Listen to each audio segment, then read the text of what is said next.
Today, to help us unpack and explore this topic, we are very honored to have with us on the panel 4 speakers who have been working and studying regionalization and the innovations that will make small and mid-sized communities attractive places for newcomers, immigrants, and refugees to build a life. For full bios, please see the P2P program online. But to start our panel discussion off this afternoon, we have Dan Borowick, who is the Director of Economic Development, Planning, and Strategic Initiatives for Northumberland County. He has extensive experience working in community and economic development and is actively involved in multiple roles with various organizations, including the Workforce Development Board and the Ontario Association of Community Futures Development Corporations. Next, we will hear from Aurélie Lecassagne, who is the Dean at the Faculties of Human Sciences and Philosophy at St. Paul University. She is a member of the P2P Governance Committee, and her research interest focuses on Francophone immigration in minority communities.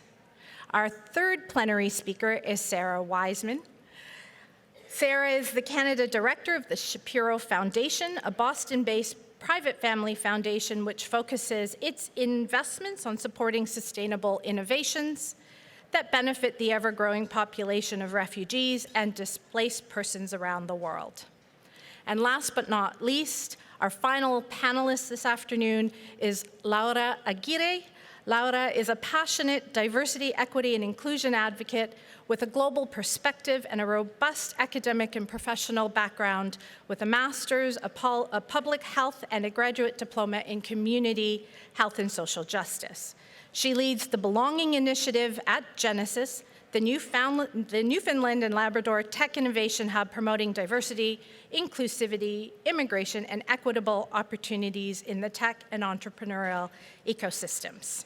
We are all so very pleased to have you here today. Please join me in welcoming our panelists.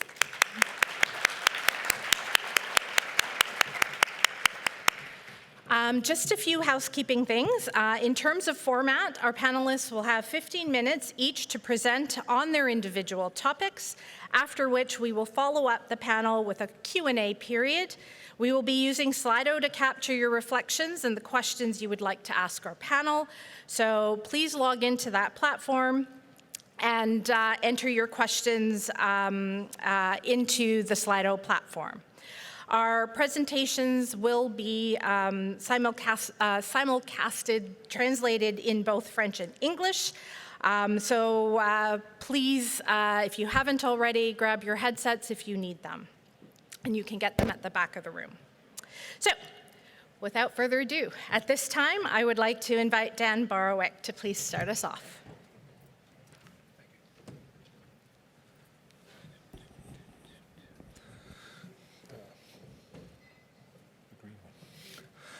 Good afternoon, everyone, and thank you for the opportunity. My presentation today deals specifically with developing community or growing community through a workforce housing initiative. And I thought maybe the best way to begin would be to give you an overview of what community looks like in Northumberland County. So these are just a few images of Northumberland. Typically, Northumberland is as in many ways as rural as you can get. This is a community called Hastings, and this is a swing bridge which is used for recreational purposes during the winter season. This is Alderville First Nation, which also makes up part and parcel of Northumberland, and this is a cenotaph honoring Indigenous war dead. This is this overlook gives you an indication of some of the forested area that Northumberland consists of. The Rene Gorge, which is located in Campbellford, offers tourists the opportunity to stand mid-river and oversee and photograph at the gorge. This is the charming village of Warkworth, and as you can see, The skyline of Warkworth is highlighted by what is typical in many, many small communities, church spires and the arena. More of what fall looks like in Northumberland, a great deal of water properties, and summertime in Northumberland along the Trent-Severn Waterway. I give you all of this just to give you some context for a community, which for Northumberland in particular, consists of 7 municipalities as well as the Alderville First Nation. The largest communities within Northumberland are Port Hope and Cobourg, communities which have populations of 16,000 and 20,000, and an overall population within Northumberland of just under 90,000 people, but an extremely large geographic area of some 1,907 square kilometers. It is about 1 hour east of Toronto, and some of you may identify with Northumberland if you've ever traversed the 401 corridor, which goes through Northumberland, by being familiar with something called the Big Apple. And no, not that Big Apple, but that apple.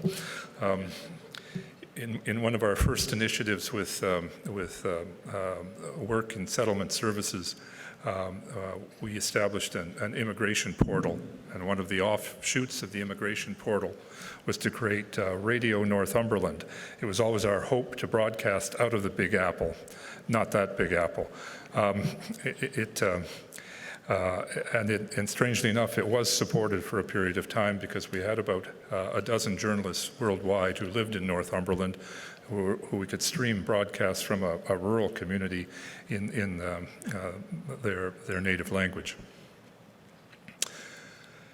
So the vision statement for Northumberland, which is to bring together people, partnerships, and possibilities for strong and vibrant Northumberland.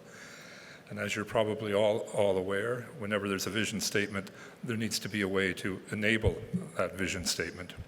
And a great deal of the enabling that takes place in Northumberland falls to the department which I have responsibility for, which includes settlement services, investment attraction, tourism development, land use planning, business entrepreneurship, and an agri-food incubator and accelerator.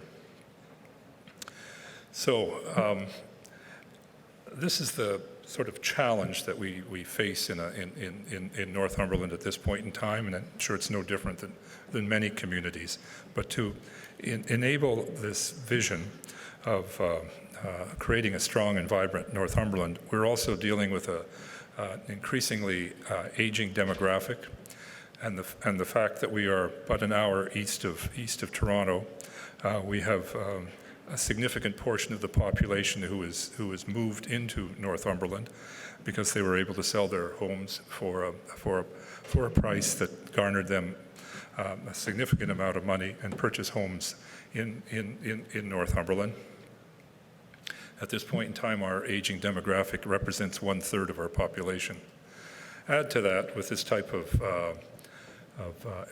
escalating push on housing and by extension rental costs. At this point in time, an average single family residence in Northumberland averages $800,000, and rental costs for a 1-bedroom apartment are in the neighborhood of about $1,600 a month, and we have a vacancy rate of less than 1%. Compound this with an aging labor force, and the challenge becomes how to require or institute some form of workforce renewal. The way in which we've addressed this situation is we've looked to the creation of a municipal services corporation called the Northumberland County Workforce Housing Corporation, and in its broadest terms, the vision for this workforce corporation is home ownership for working moderate income residents of Northumberland. The mission being to provide financing for workforce home ownership of newly created housing and to ensure the newly created homes remain attainable into the future. This is all built on the premise that the acquisition of land is at no cost. And that's a key criteria into this particular model of ours. There is availability of land through all the municipalities, and many of the municipalities are looking at this type of opportunity as a way to renew pieces of property within their village or town cores that have previously been left undeveloped. But there's always been an absence of someone to facilitate this type of activity. So initially, this was very much focused on a truly workforce-only type of bent. However, as visions grow, we started to seriously look at how to integrate this particular model, not specifically to residents coming in, but to the new Canadian marketplace and the opportunity to actually create community for new Canadians. And so our target market for this particular initiative is anybody who is willing or currently working at a Northumberland County business. It's for individuals who do not currently own a home or property. And we're working on household incomes of less than 120,000, household assets of less than 20,000, and even potentially individual incomes of less than 90,000. We have done a significant amount of outreach to try and build this type of arrangement in a smaller rural or small urban rural setting. The relationship with developers, the development community, the realty community, the support services available in those communities, and the lending community is usually there's a way to make all of those people or all of those organizations come to the table to work to try and support this particular initiative. To date, we've certainly been actually quite amazed at the fact that we have gotten this initiative moving forward, and it's drawn a significant amount of interest and support. The acquisition of land has not been a problem, and the ability to attract financing has certainly been made available to us. So, just in terms of how this structure works, we're taking an almost community and social services type of lead on this project in terms of we're seeking individuals who could provide a $2,000 down payment. We would provide the remainder of the $5,000 down payment as an interest-free loan to be repaid upon sale of the home itself. We would hold the second mortgage on the property. Because we have so many small developers, these developers often can only build a limited amount of available housing because their operating lines eventually are fully used. We are willing to do a bulk buy of homes in order to support a greater building initiative. And then when we look at homes, part of the research we did was Attainable Homes Calgary as a working model for the type of activity that we're engaged in, and a couple of other models, and have modified that somewhat. In some cases, some people view this type of initiative as Habitat on Humanity on steroids, in that it's a way to renew and refresh the workforce housing marketplace, and it's also an opportunity to build row housing or stacked town housing to maximize both space, create a bit of density, and provide renewal for community downtowns. So to date, we have multiple MOUs in place with our various lower tier municipalities, and we are looking to put shovels in the ground come the spring of 2024. We view this as a real good first step in terms of providing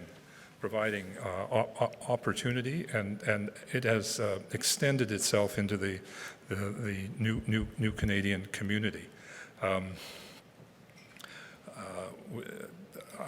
I won't go into all the details of the mechanics of the home ownership component, but suffice to say that certainly our development community is highly supportive of this initiative.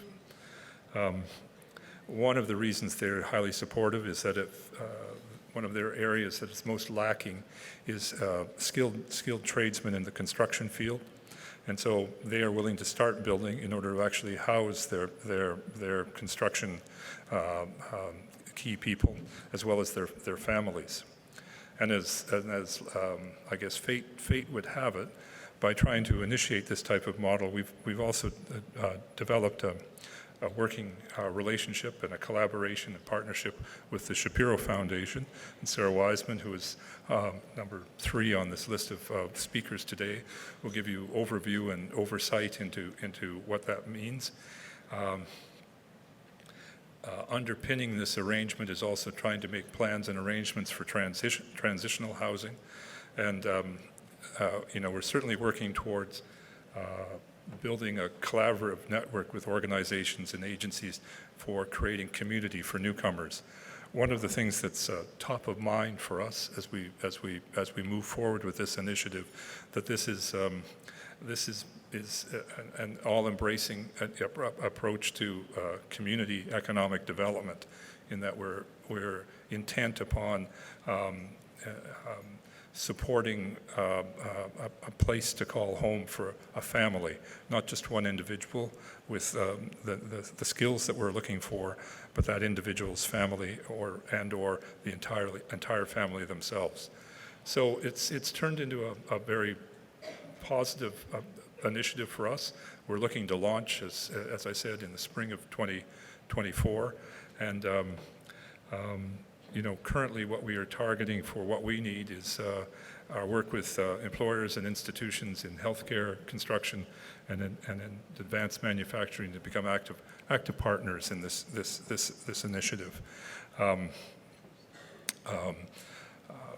That's a pretty straightforward approach to what this is all about, and I've been told I have 55 seconds left. So, so anyway, thank you very much, and I'll pass it on to our next presenter.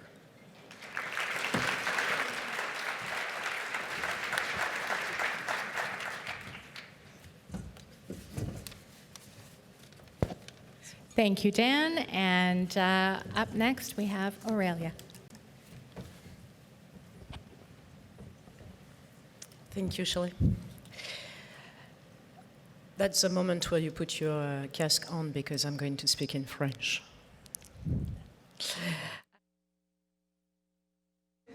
So Francophone immigration has to take place in small and medium-sized cities for many reasons. Minority French-speaking people are found there, so that is the first reason. And these communities have developed institutional links that can help integration for newcomers. And secondly, I'm very sorry to say, but bringing Francophone immigrants to Toronto is not really useful because they will want to go towards their communities of origin and not towards Francophone communities, and which can break the linguistic landscape. So this comes from the law on official language, the bill on official languages, and other constitutional documents that aim for communities' health and not individuals' health. So linguistic duality and the strengthening of the country's bilingual character are rooted in the vitality of official language minority communities. The objective is not to bring in numbers of Francophone speakers, but to bring Francophone speakers into communities that are welcoming so that they may contribute to the vitality of those communities.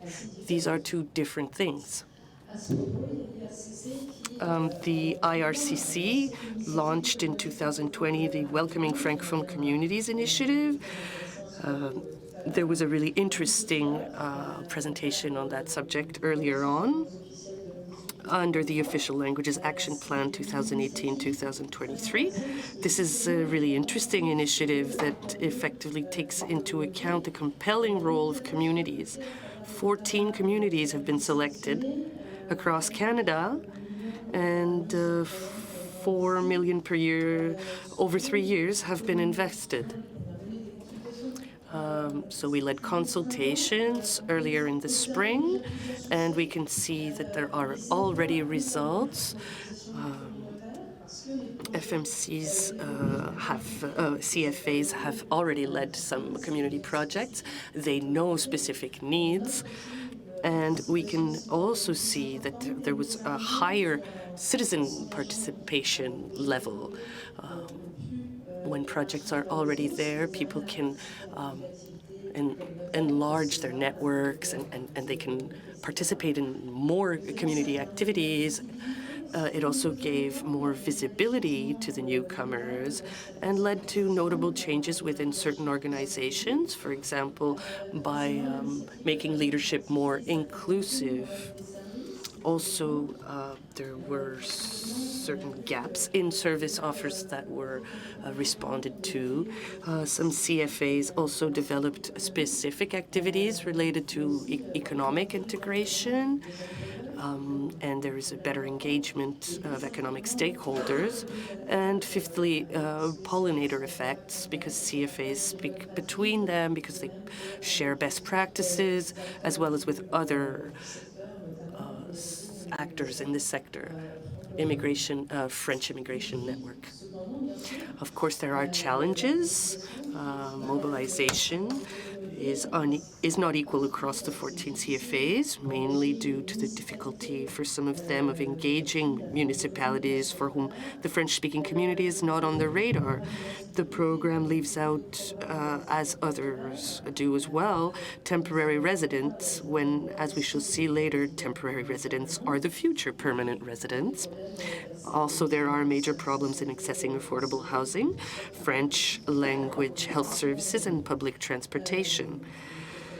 We should know the results of IRCC's independent assessment of CFA, but right now, the community's wish is that the CFA project be allowed to continue, that a new cohort of CFAs be identified, and that CFAs be more widely promoted locally with municipal authorities and internationally to attract newcomers. And finally, the program's selection criteria and terms and conditions should be lightened so that no one is left by the wayside, especially temporary residents. I tried to identify the Francophone immigration outside of Quebec, the challenges and some solutions related to this group. As you can see, the data shows that there's a systemic problem of discrimination and racism in the way that study permits for Francophone African students are treated. In fact, in 2022, IRCC acknowledged this in its response to the Parliamentary Standing Committee on Immigration and Citizenship. And you may say that the difference between 68% and 72% is small, and that comparatively speaking, there is discrimination against African students first and foremost. That's true, but it affects the French-speaking world even more, because there are virtually no French-speaking students from Asia, the Middle East, and South America, by definition. So discriminatory effects are much more important than the stats show. So after much lobbying in 2022, IRCC committed to collaborate with the Association of Colleges and Universities, the French colleges and universities, and we're still waiting to see the tangible results. Why is this crucial? The reality of FMCs is that post-secondary institutions are pillars in our communities. Historically, Francophones have been discriminated against in access to French language education, and this is still the case in some provinces. And constitutional provisions do not guarantee access to post-secondary education in the official language. We therefore face a problem of continuity in education, which is why universities are seen as cornerstones of our development. Furthermore, 60% of permanent residents were previously temporary immigrants, all categories combined, as they have more points and therefore enter the express entry pool more easily. Since there are few French-speaking temporary workers, it's vital that this category, this temporary category of foreign students be given priority, since many of them will later move on to permanent residency. And earlier this morning, Minister Miller announced the new targets, 6% in 2024, 7% in 2025, 8% in 2026. These targets will not be met unless IRCC urgently addresses the issue of study permits for Francophones. The next element are, as consultations showed, infrastructure, especially housing, health, and transportation, is not keeping pace. Not only does this hinder the attraction and inclusion of newcomers to our communities, it also poses problems of resentment and racism. The latest Environics survey results are edifying in this regard. It's now reversed. Many more Canadians now say there is too much immigration, and more Canadians still disagree that immigration levels are too high. But the gap between these two opposing views has narrowed over the past 12 months. The Environics report also points out that this growing view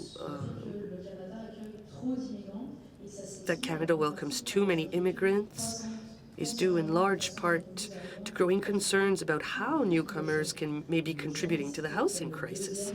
And housing is cited as the second most important issue after inflation by survey respondents.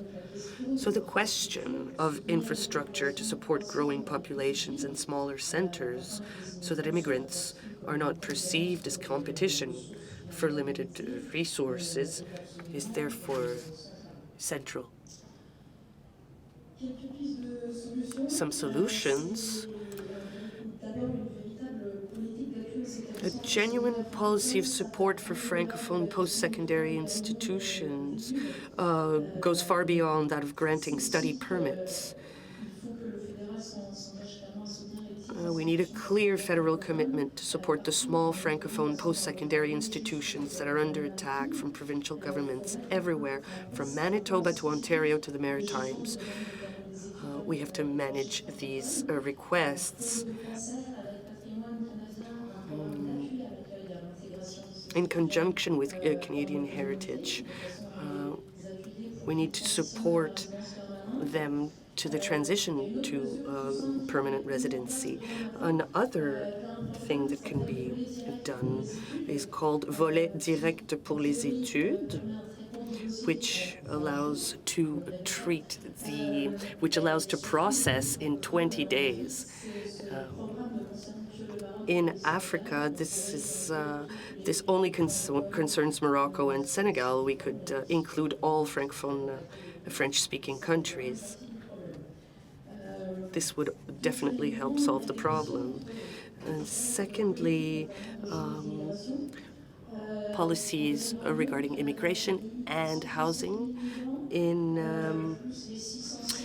2002, Canada welcomed 437,000 immigrants. This number must be added 607,000 non-permanent residents. And last year, Canada recorded the completion of 220,000 new housing units of all kinds. This gives us a ratio of one dwelling for every 4.75 immigrants in all categories. Needless to say, we're far from a good result. The housing crisis is not just a big city problem. We always talk about Vancouver and Toronto. It's also rife in FMCs, in small and medium-sized towns. In Sudbury, for example, the vacancy rate is 1.6. In Sudbury, 1.7. Moncton, 1.9. Bathurst, 1.9 in Bathurst, 0.2 in Hawkesbury. As the Environics survey shows, the acute housing crisis is having a very strong impact on Canadians' opinion of immigration. The looming economic recession and the worries it causes are also having an impact. We know there's a danger because we lived through it a century ago in Canada, because Europe lived through it in the 80s, and the consequences are still being strongly felt today. And this relation between inflation, economic crisis, housing brings skewed perceptions. Maybe we should think about putting more emphasis on family reunification. Many cases have been pending for years. In this way, we would respect our obligations under international law by not separating families. And such immigration would the advantage is that there's less pressure on housing because families can more easily live together. This would allow for more time to build the necessary housing that is needed. The last point is about solutions, including education and awareness to anti-racism. Many small communities don't have much experience of immigrants arriving in their communities, so there's more fear and prejudice. The survey of small centers that we led revealed that while residents of these communities consider them to be relatively welcoming to immigrants, they are less welcoming to non-white immigrants. This is an important finding for FMCs, as a large percentage of French-speaking immigrants arriving in Canada are racialized. It was 80% of French-speaking permanent residents admitted to Canada outside Quebec were citizens of African and Middle Eastern countries in 2022.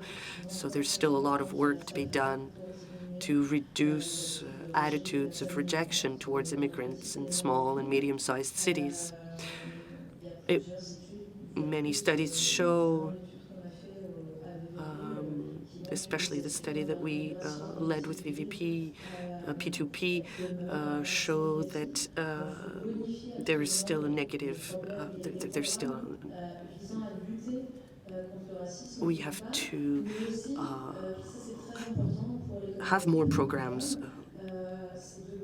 anti-racism programs, and we need to fund programs that allow for cultural activities that can bring communities together. There's a way we can take cultural integration seriously and fund it adequately, which is not the case today. Thank you.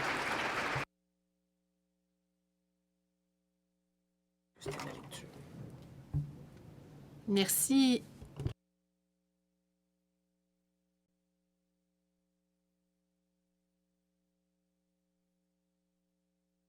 About the economic mobility pathway pilot and how it started in a small community in Nova Scotia.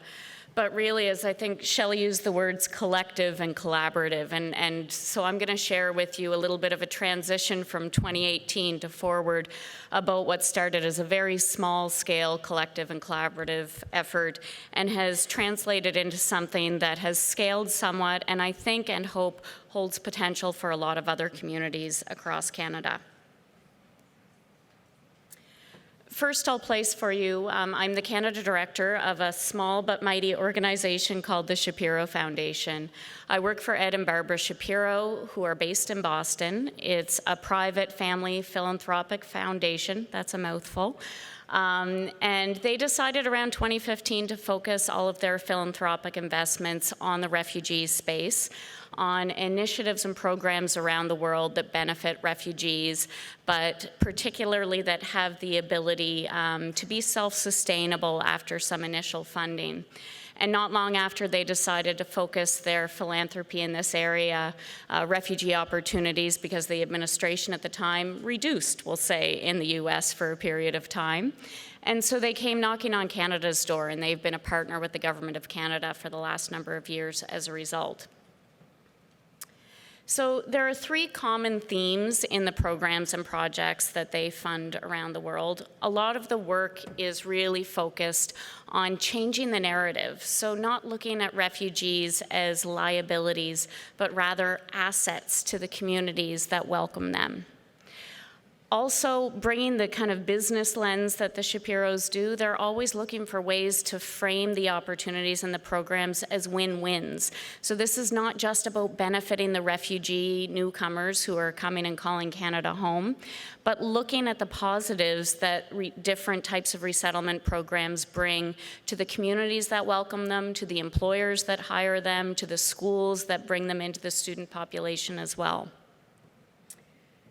And finally, this phrase, or the recognition that talent is universally distributed, but opportunities are not. So especially when it comes to the labor-related pathways, which is a lot of what my focus is on, it's helping employers recognize that the word refugee often carries so many myths and stereotypes that need to be busted and broken down, that what we're talking about through these complementary labor pathways are actually skilled individuals who just happen to be refugees and have much in the way to offer of talents. I'm going to give you a little bit of my personal background, not to talk about myself, but for the purpose of helping you understand that collective and collaborative approach that happened in the community I started this program in, because we've kind of, I think the success that we saw in rural Nova Scotia has come from the fact that we made sure we had so many different partners and perspectives around the table. So prior to joining the Shapiro Foundation, I was a practicing lawyer. I was a partner in a law firm doing labor and employment law for about 15 years. Nothing to do with immigration or refugee. I'm always very careful to say that I'm not the person for those fine details. But I was working with a lot of employers, and a lot of employers who were facing an awful lot of labor shortages. In 2015, at the peak of the Syrian crisis, just like many other Canadians did, I started in a volunteer capacity a refugee sponsorship group. So that was really my first exposure to the world of settlement, to refugee sponsorship and what it meant. And it was through that resettlement work that I crossed paths for the first time with the Shapiro Foundation in 2018. And they told me about this concept that the Government of Canada had built out that I thought was just absolutely fascinating. Obviously, this is a gross oversimplification, but we've got on this side of the ocean many, many labor shortages, and on the other side of many oceans, we've got millions of individuals with skills and talent and language abilities and training who just happen to be refugees who have been displaced. And so the question was, is there a way to build a bridge between between the supply and the demand side and address labor needs with this skilled population? I thought it was fascinating. I also thought my partners would not be too pleased if I took that on as a volunteer project on the side. But as a total coincidence, a couple of weeks later, the municipal units in northern Nova Scotia, a community called Pictou County, came together and decided to form a new economic development office, so much like the office that Dan is with in Northumberland County. And so I took what was going to be a temporary leave of absence from my law practice. I'm just having too much fun doing this now. And addressing labor shortages was part of the mandate of the new role that I stepped into as CEO at that Economic Development Office. So that's how it came to be that our small community of Pictou County, the town of New Glasgow, less than 9,000 people, came to be the pilot for what IRCC calls the first community-driven approach to the Economic Mobility Pathway Program.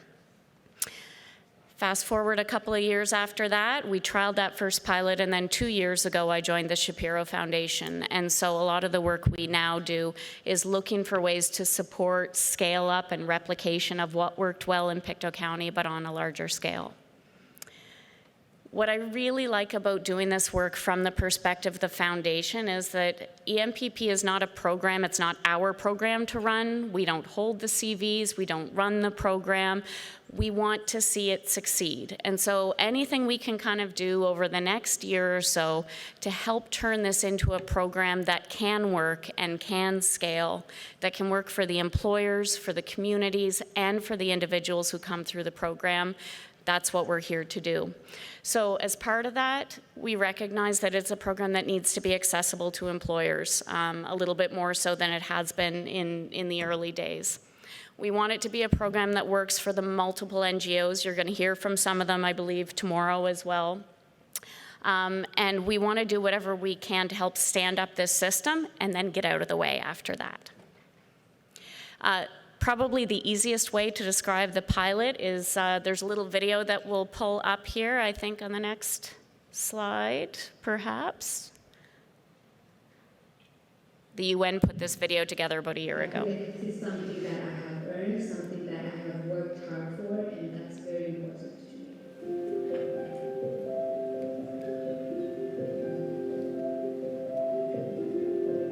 What we've introduced to local employers through this labor mobility concept is that there's another pool of skilled candidates that they can look to.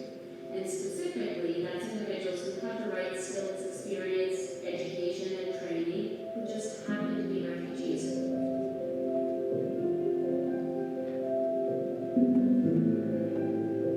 Can you describe a situation in which you had to rely on your listening skills to solve a problem?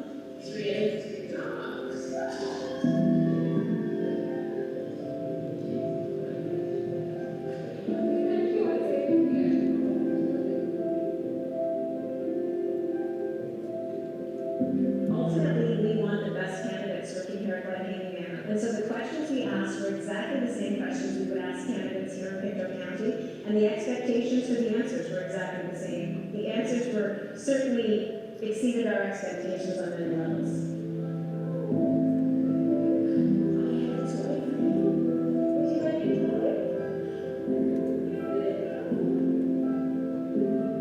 I think this is a very dignified way for me to get work and not feel like I'm being done a favor.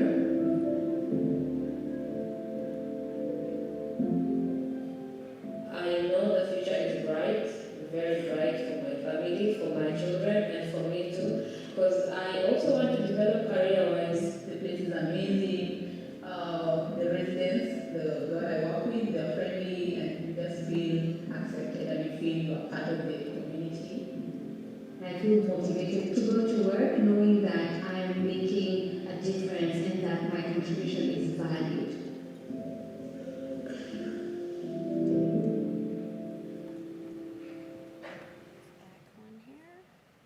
So we don't have time today to get into the educational conversation, but just to give you a glimpse, in addition to the fact that there are a lot of credentialing conversations happening around this program for both post-arrival but also pre-arrival credentialing recognition opportunities, all three candidates who were featured in that were formally trained as RNs, came to Nova Scotia as entry-level continuing care assistants, and they all received their RN designation just a few weeks ago. So there are a lot of the right conversations happening about making sure that this is a holistic, collective, and collaborative approach in all the right ways. Really quickly, the way we describe this to employers is you may be hiring immigrants already. In our small town in Nova Scotia, what happened is they would often then recruit family members of the initial people who came. And we said, this is just another pool of skilled individuals who happen to be refugees. Back in 2019, the two NGO partners who were doing this identification and referral work were just Refuge Point and Talent Beyond Boundaries. And now I'm pleased to share that both ourselves and also IRCC are creating funding opportunities for additional NGOs overseas to get into the space of this identification and referral work. We also explain and emphasize to employers this is not a humanitarian program. This is an economic immigration program. And so all the candidates who come through this pathway or these pathways have to meet all of the immigration criteria that other candidates do as well. But there's a recognition by the reviewing officers that some different types of proof might be required for certain of those eligibility criteria. Initially, candidates came through the provincial PNP or AIP example pathways, but just this past June, the federal government launched a new standalone EMPP pathway as well. We always highlight a few things to employers. One is that these candidates all arrive as permanent residents because they are refugees. And so recognizing that permanent residency applications don't come as quickly as temporary work permits, the government has committed to expediting these applications in 6 months or less. It's all nonprofit partners who are working in this space, and so that's another really important distinguishing factor, I think, of this program. We're working with partners overseas who are looking for this to be a durable solution for the candidates who are coming through the program. So this isn't just a recruitment program. This is a recruitment plus retention program, and the partners in it will only view it as a success if these candidates are successfully integrated when they arrive in Canada. Language, I already mentioned, that's one of the biggest questions for employers. These candidates do have to meet certain language criteria thresholds. The government has created a number of financial mechanisms to cover travel. The immigrant loan program is available. Windmill Microlending has also partnered on things like settlement funds. So it's been a lot of different partners, each playing their own pieces through the program along the way. Dan touched on housing and settlement, and so this is something that it's not that it's the employer's responsibility to provide housing and do all the settlement, but this is not going to be a program that works unless someone is around the table trying to figure that out. So we highlight to employers who, or regions and provinces who are interested in learning more, this is not a turnkey opportunity. It is not the right solution for everyone, but it's absolutely a program opportunity which we think holds a lot of potential for more regions than just little old Nova Scotia, although I'm very proud it started there. I'm not going to walk you through this flow chart. So there's a fabulous fellow named Omar in Nova Scotia who's been doing a great job and has taken a very open source approach to wanting to share. Anyone who wants to know what's gone into EMPP in Nova Scotia, he's your guy. Anyone who wants to know the Sarah version, it looks like this. So I don't scare employers off with the other one. But what we have explained to employers is we've now got a number of new NGO partners who are sourcing, identifying, and referring those candidates. And where we see the real potential for this to work well is when you've got that collective community approach. So it's not just the employers doing it on their own, but the settlement agencies know this program's happening, are connected, that the provinces, the employers, the regions, and sector associations are coming together. I'm going to end with just a few photos, and if you can imagine the small community, I don't think it even has town status, of Mahone Bay in Nova Scotia has a population of about 800 people. There's an employer there who has offered 57 job offers to entry-level healthcare workers. That's 57 families are moving from Kenya, former refugees, and are calling Mahone Bay home. The way that employer has engaged at the community level, not just with formal settlement services, but engaging community members who are signing up for Nova Scotia hodgepodge cooking lessons and furniture moving. It's a really incredible example, and one that we're excited that Northumberland County is looking at taking a similar approach to. And I'll leave it on some of these happy photos. So of the 145, these stats are a little bit outdated. IRCC a few months ago shared with me that in Canada there have been 145 job offers across Canada. 122 of those were in Nova Scotia because of this collective, collaborative approach. Thank you.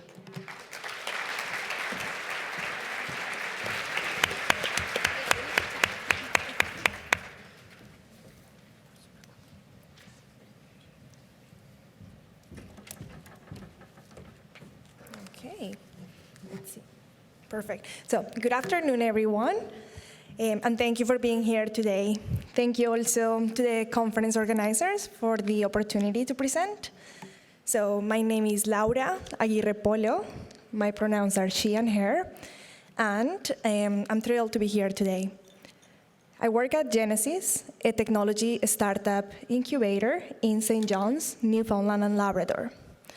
In today's presentation, we're going to explore how Genesis attracts, retains, and supports newcomer tech entrepreneurs in Newfoundland, one of the provinces with the lowest immigration attraction, and retention rates.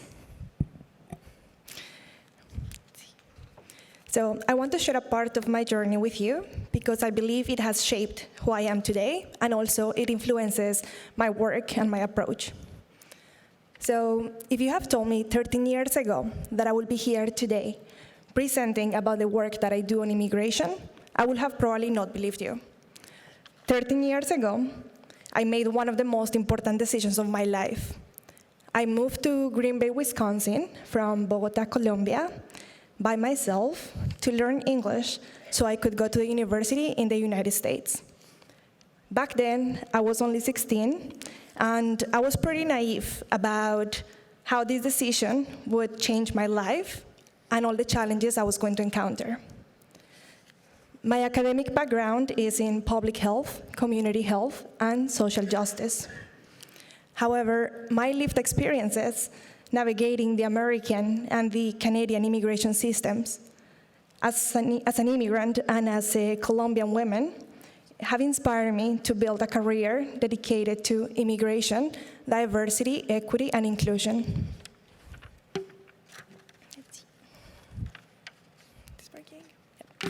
Okay. So before we dive into the heart of this presentation, I want to share some of the photos I took in the past years and briefly introduce you to St. John's, Newfoundland and Labrador, the place that I now call home. St. John's is the capital city of Newfoundland and Labrador, situated on the stunning Atlantic coast of Canada. I love many things about St. John's, including its natural beauty, clean air, diverse culture, and a population of over 100,000 people who are some of the kindest and most welcoming individuals I have ever met. I don't know if anyone has been there, but if you have not, I really recommend it. It's a beautiful place and beautiful people. In addition to its captivating scenery, Newfoundland is known for its growing tech and innovation sector, generating over $1 billion a year and employing thousands of people throughout the province. Genesis, our very own tech innovation hub, is located in Signal Hill, which some of you may know as the location where Marconi received the first transatlantic signal. So there is a very long history of innovation and technology on that very spot. Our mission at Genesis is to help build amazing tech companies. We have been operating since 1997 as a nonprofit affiliated to Memorial University of Newfoundland. We began with a single incubator program, and now we support startups from ideation stage all the way to scaling their business. In the past 25 years, Genesis companies have raised over $680 million in private capital and generating annual recurring revenues of over $250 million and creating more than 2,800 jobs throughout the province. Some of these logos may be familiar to you, as some of the Genesis companies, or all Genesis companies, are making an impact not only in Newfoundland and Labrador, but around the world. So now, let's really explore how we attract, support, and retain newcomer tech entrepreneurs at Genesis. For the first 17 years of its operation, Enterprise, our 3-year incubator program, demonstrated the same lack of diversity present in many parts of the business world. The graduate companies were amazing, yet cisgender Caucasian men led most of them. So, as part of our commitment to helping build amazing tech companies, we realized an urgent need to embrace diversity, belonging, and inclusion. So, we created the Belonging Initiative, which I have the honor to lead. The Belonging Initiative involves our work on diversity, equity, inclusion, and immigration. We're very proud of our progress in increasing the representation of companies led by women, gender-diverse individuals, and newcomer entrepreneurs. As you can see in some of these pictures, the Genesis community is now quite diverse. and we're very proud of that. Until 2014, no women or newcomer entrepreneurs participated in our program. Today, over 30% of the companies in our portfolio were founded by women and over 60% by newcomers to Canada. Some of these pictures were taken last month at the graduation, where the largest cohort of women and newcomers founder graduated. Oh, thank you.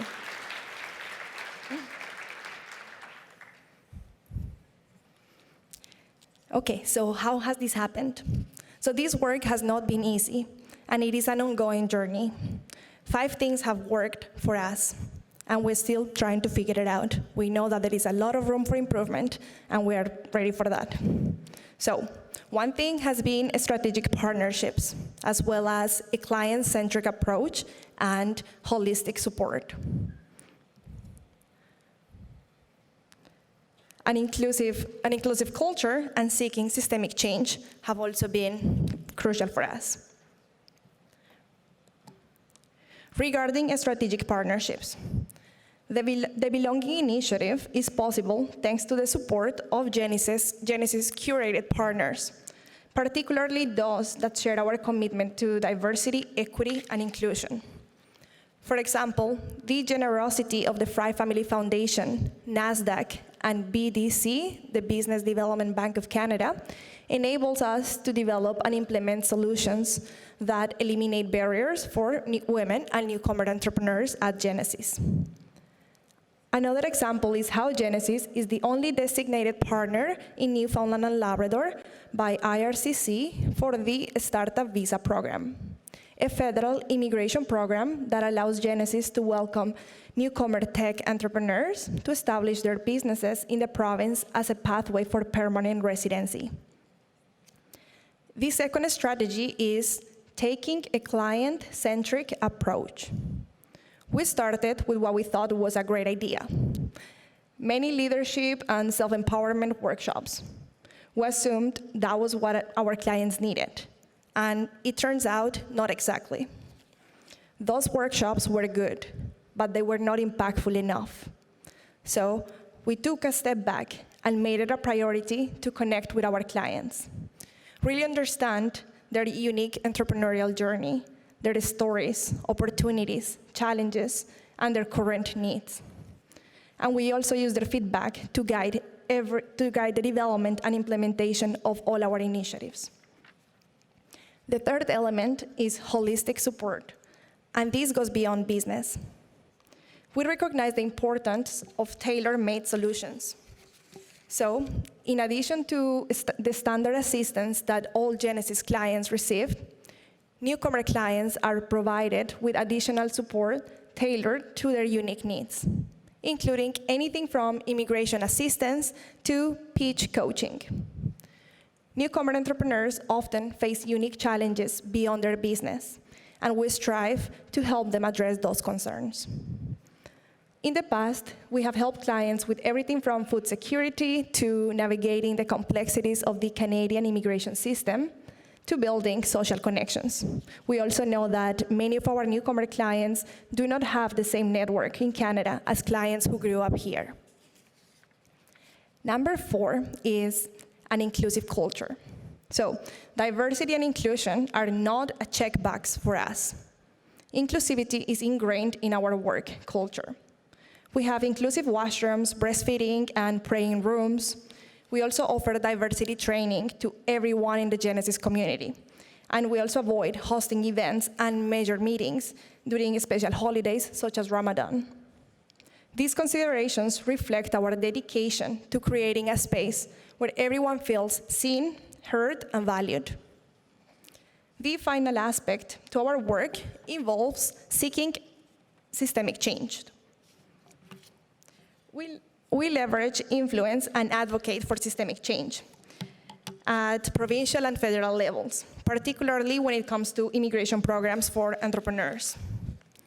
For example, we recognize the significant benefits of the Startup Visa program, the pathway that allows us to welcome newcomer tech entrepreneurs as a pathway for PR. But we also recognize how this program can be improved. So we collaborate with other startup visa partners and government organizations to advocate for change, providing policymakers with valuable on-the-ground information to facilitate improvements.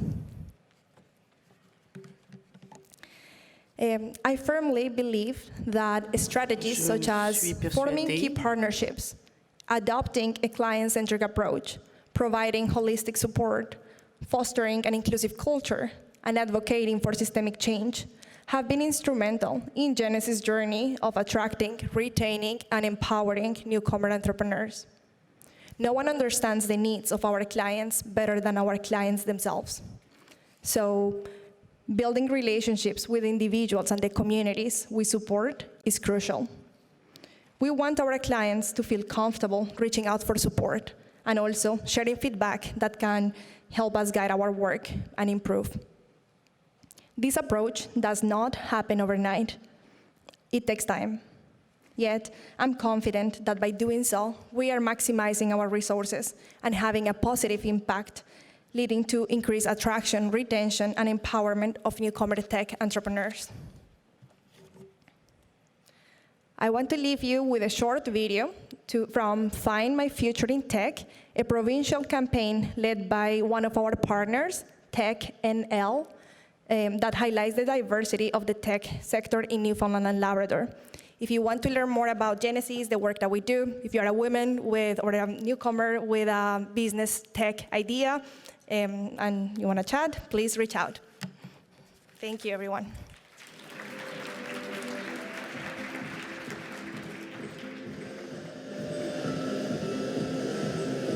Tech is making waves in Newfoundland and Labrador. There's a momentum. You can feel it building. Welcome to our new office. We are disrupting the status quo from right here with cutting-edge innovations that are making a difference around the world. We're changing the face of healthcare. We're helping young minds with new ways of learning. We are tackling climate change through traditional and innovative methods. We are making training anything boring, turning science fiction into reality. All in a place where life happens at a more livable pace. And where work can happen right in your backyard. We build the natural beauty and freshest air just outside the zone. And there's a place for everyone in tech, because tech opens opportunities for people in every industry. With the support and collaboration from the tech community, that's second to none. And with every wave of opportunity comes another. Transforming our traditional sectors. And jumpstarting brand new ones. Our local tech sectors swirling with momentum. It's generating well over $1 billion in our economy each year. With career opportunities in technical and non-technical jobs in all industries. Tech is making waves in Newfoundland and Labrador.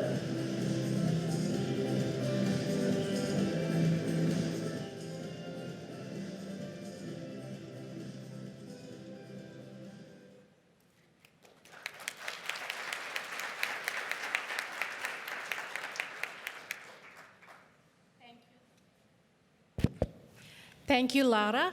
And with that, we conclude the panelist presentations, and we will now move into the Q&A portion of our time together. If you have not already entered your questions that you'd like to ask our panelists into Slido, please do so now.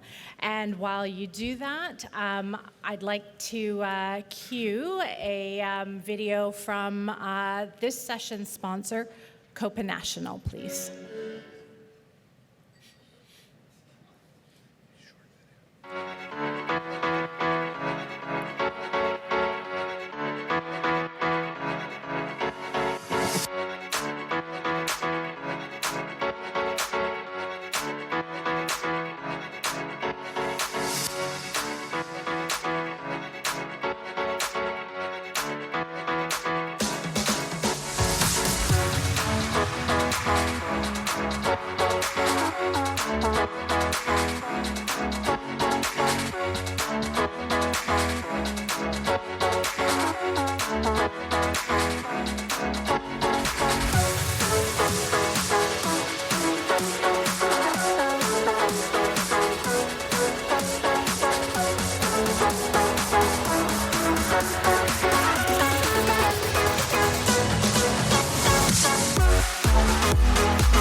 Thank you once again, Copa National, for your supportive sponsorship of the Pathways to Prosperity Conference and this session.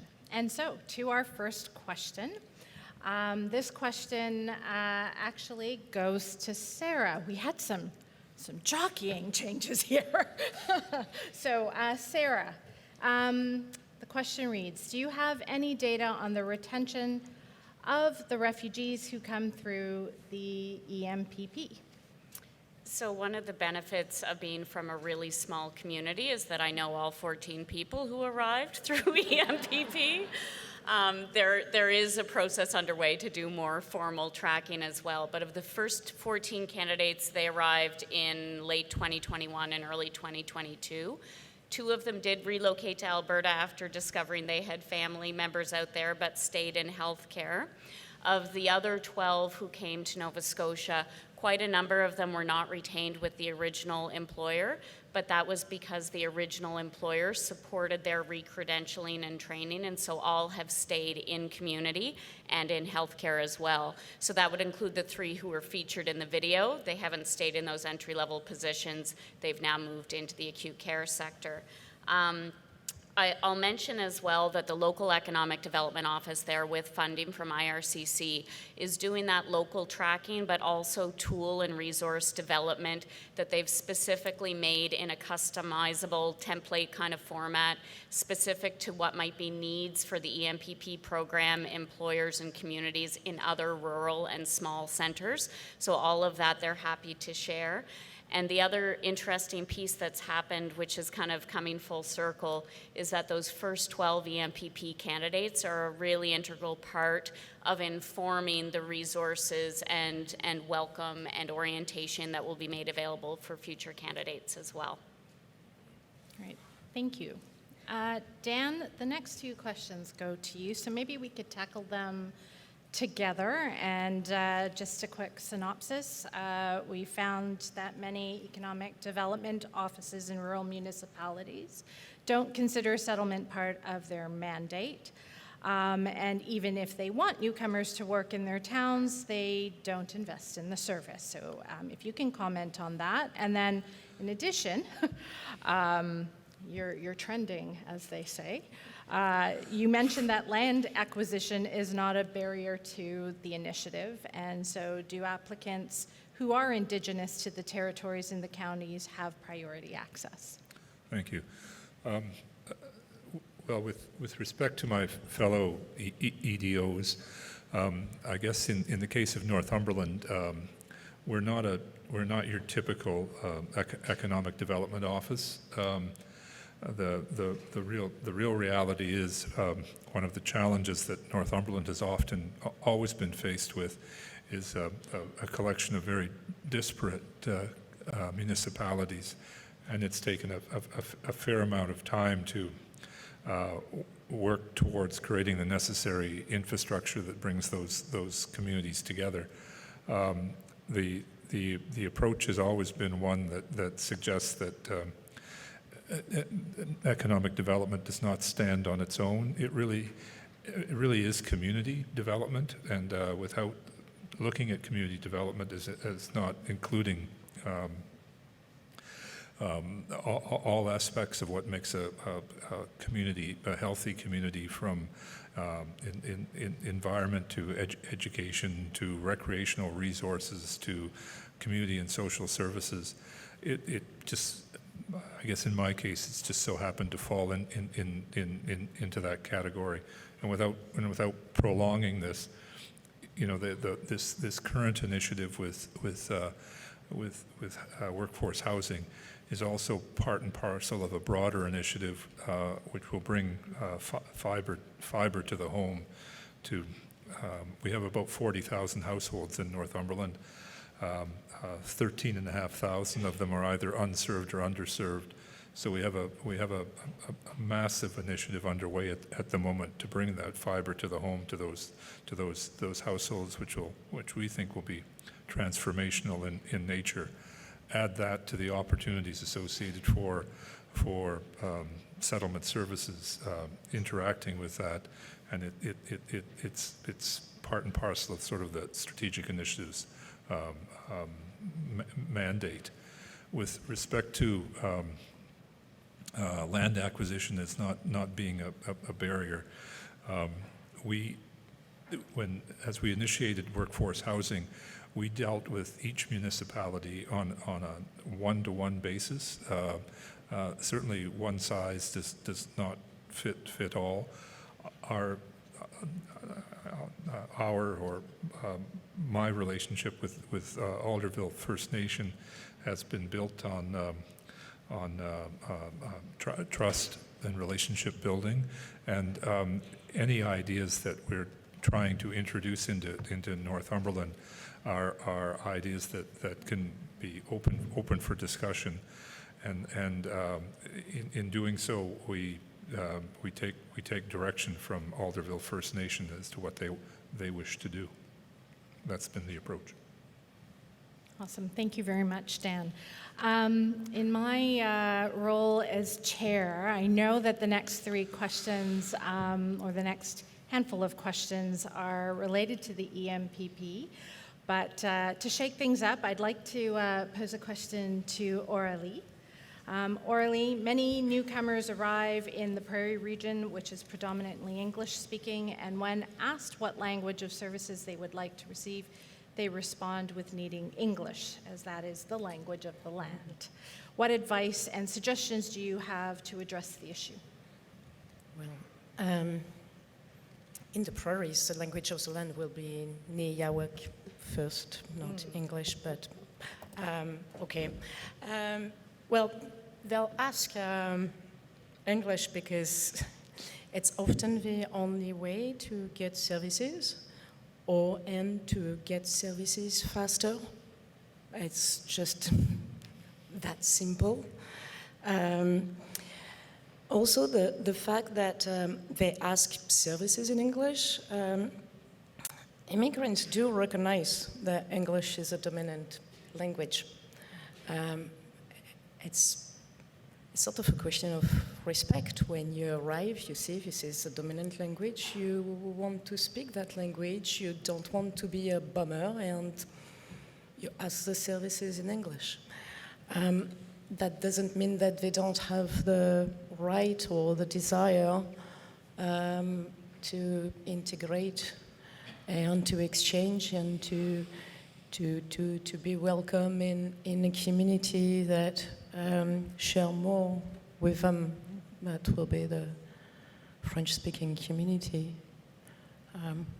That's simple, but to be honest with you, it's I arrived as an immigrant in Sault Ste. Marie, Ontario. When I went to the hospital when I had my kids, of course I didn't say I want someone who speaks French. I would have died on the operation table before anything happened. So you speak English and you ask your services in English. It's that simple. Thank you. And so I won't go rogue anymore. I will continue going through the questions as they are voted upon. And so the next three, they go to you, Sarah. So maybe we can attempt to tackle them together really quickly. Do clients arriving have access to GAR program supports? Followed by, what type of supports do employers who participate in the EMPP receive? And then if you could round that out with what distinguishing features does your sponsorship initiative offer that are absent from existing refugee sponsorship models? Sure, I'll try and do 3 in 1 here. I won't profess to be a support expert, but these candidates, remember, they're coming through economic immigrant pathways, not humanitarian pathways. There are some GAR-like examples. So for example, their travel fees, they're able to access the immigrant loan program just like GAR refugees would. But other than that, they're entitled to the same kind of government-funded supports that all permanent residents would be when they arrive. So they do access pre- and post-arrival government-funded supports. In terms of the employer supports, it's not one size fits all. It depends in the community where that employer is based, what are the settlement networks and supports that exist. So In rural Nova Scotia, for example, it's the Y-Reach that provides settlement supports. So what we did there is made sure that the Economic Development Office was working really closely with the Y, and they came together to build out those supports. And that's a really good way to get your EDOs on side, as well as to help the employers to send the message that, hey, we need help on the settlement side if we want to not only recruit but retain. And then finally, what distinguishing feature does your sponsorship initiative offer that are absent from other sponsorship models? So that's the really important piece here, is that EMPP is not sponsorship. These are candidates who, were it not for the fact that their files get flagged as being refugees to make sure that they can prove what they need to on the eligibility requirements, they're actually coming in through economic streams, and they're not being sponsored because they have an income as soon as they arrive, so just like other traditional economic immigrants. So it's actually not sponsorship. It goes on the economic immigration process, which happens more quickly than private or community sponsorship would. Awesome, thank you. We've got a three-way race here. So maybe we will pose the next question to Laura. Before an individual is authorized for the immigration process, please describe your candidate selection procedure. Okay, so I imagine that question is about the starter visa. So the starter visa is just like an add-on that clients get when they are accepted into the 3-year incubator program. So in terms of what they, like the requirements, so the requirements will be pretty much the same, they are the same for every client. So we look for companies that have some type of, or individuals who have some type of technology that is innovative, that has a potential to scale, and that, and in terms of getting accepted into the 3-year program enterprise, that will be for startups or who have already created some type of prototype. So like they're a minimum viable product. That's what we, so like they're, you know, if it's a product app, for example, like a phone app that they developed. So we will want someone who already like created that, at least the earliest version of that application, and also someone who has some type of traction. And by traction, we mean someone who, let's say, has the app developed and somebody, you know, they have 10 people using it, even if they are not paying for it, that demonstrate that they are actually solving a problem that someone has and cares about and is willing to pay. So that's pretty much kind of the requirement that we look, so tech companies with a potential to scale. And that's for the program that is linked to the Startup Visa immigration program. But we do have other programs that are for companies who perhaps are not quite ready for enterprise, and you don't need to be in Newfoundland for that. In fact, we welcome newcomers and we work with people who are like in other parts of, you know, in other countries, and we work with them through our earlier stage programs, getting them ready to be accepted into the enterprise program. And once they are accepted into that program, then we issue a letter of support that they will use to apply for permanent residency. Awesome, thank you. The next question, shifted. This is so much fun. Technology keeps you on your toes, and you guys keep shifting it up, so that's awesome.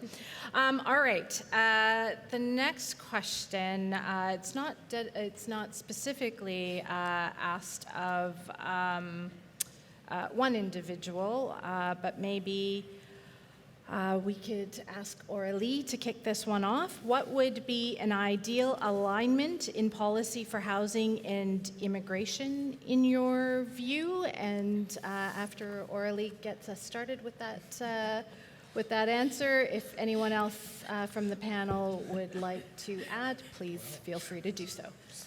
It's a very small question, easy answer. Well, you know, we obviously, like we all know, the crisis is very acute, and finally, it seems that in Ottawa they got it, they see the urgency. So, of course, there are announcements of new programs and tax deduction and more money for for affordable housing. But of course, this is going to take a lot of time to build. So I think that when we talk about like better alignment between public policy, is that if we know that this is going to take like at least a couple of years to build, let's hope, at least 500,000, if not 700,000 units, we have a problem when we're saying, well, we're hoping of getting 500,000 new immigrants plus 1.2 million temporary immigrants. That doesn't kind of work. So we need to, at the same time, that we plan the building of infrastructures, and of course the building of infrastructures take some time. If we want to continue to have these levels of immigration, this target, we need to take into consideration this building of infrastructure. We also need to think about all the temporary workers, because we all know about level of immigrations, but people didn't realize the extent of all the temporary programs that we have. People didn't realize we had like 600, 700,000 international students, and these people need housing. Actually, some of them, my university arrived and were staying in the bus station because they arrived and there was nothing to live. They had no place to live. So there's a shared responsibility between ERCC, who is delivering this student permit, or not delivering student permit for some, and universities, and the provinces, obviously, who refuse to fund, to increase funding for universities and are using foreign students as budgetary, tool. So it's all that needs to be talked and sit on the table and talk friendly about, like, whenever we fix targets, on which evidence these targets are being set.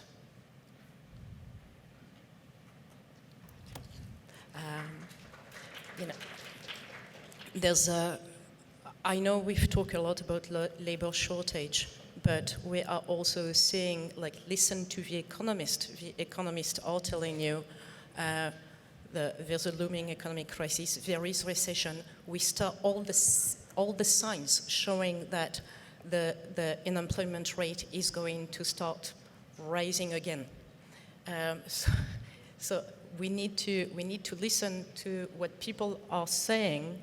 I think all the actors in the immigration sector needs to listen what economists, what people in the housing sector are saying, because this is a trend, and we need to take that into consideration in the decisions we are making, and especially in setting up targets.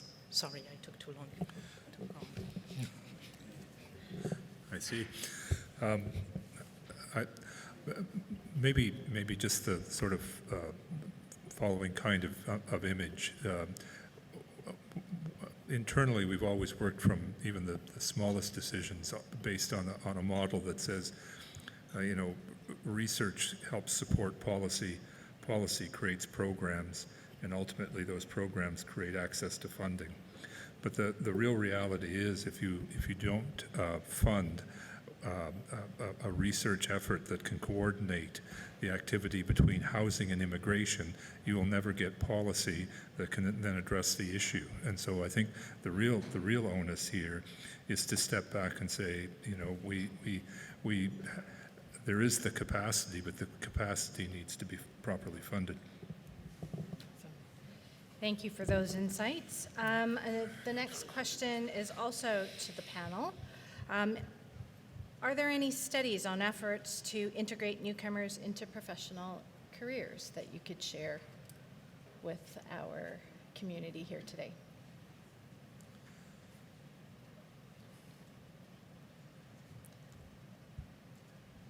Okay, so in terms of efforts to integrate newcomers in professional careers, right now in my current role, I cannot really speak much about integration into professional careers, but something that I really love to promote with newcomers to Canada and people working to support newcomers to Canada is that promotion of entrepreneurship.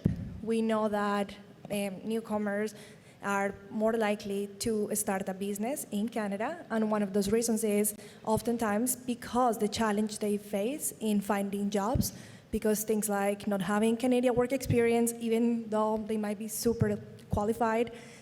So something that I really, I get to meet in Newfoundland lots of people who reach out and said, we want a job in tech, we cannot find a job, and great qualifications. So something I tell my clients is like, or not my clients, the ones that I hope they will be my clients, is like, how you think about starting your business? Because something I learned also with newcomers and being born and raised in Colombia is that there are places where, like for us in Colombia, if you don't come from a family of wealth and a family that perhaps is already in the business world, you might not think about starting a business because there is no a lot of government support. But for example, in Canada and in places like even Newfoundland, there is a lot happening to support people, even like newcomers to Canada, even those who don't have permanent residency, to start their business, not only to be able to incorporate, but even to fund those businesses. So it's something to think about. But yeah, now maybe I want to pass it to someone who might have more experience in the other aspects. Anyone else on the panel would like to add to Laura's comments? Nope. All right. Well, I'd like to ask you all to join me in a round of applause for our panelists this afternoon.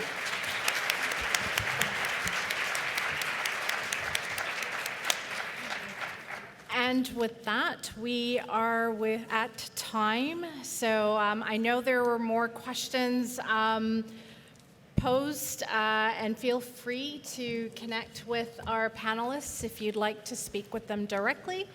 And I'd like to thank you for your participation and attendance here this afternoon. So with that, thank you, merci, and miigwech.